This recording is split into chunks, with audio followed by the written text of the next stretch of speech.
c'est historique. Bonjour Fabrice Delmeda. Bonjour à tous. Aujourd'hui, le président de la République se rend au Mont Valérien en souvenir de l'appel du 18 juin 1940 du général de Gaulle. Cette date, on peut le dire, c'est un tournant dans notre histoire. Bah oui, on se souvient, la France était envahie. Le 17 juin, le maréchal Pétain demandait l'armistice à l'ennemi quand, le 18 juin 1940, le général de Gaulle lance un appel à la poursuite du combat sur les ondes de la BBC. Il est peu entendu en France même à cause du brouillage et parce que le pays est encore en pleine débâcle.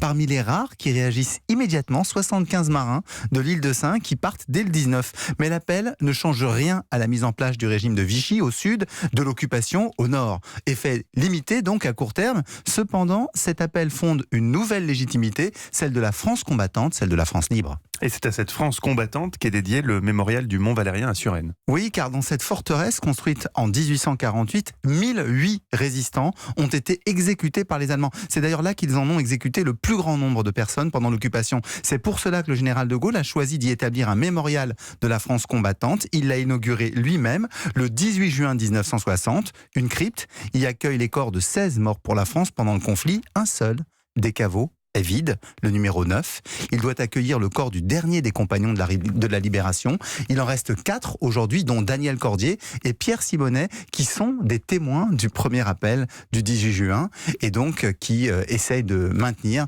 cette flamme de la résistance française. Et aujourd'hui, quelle est la place du 18 juin dans la mémoire nationale ?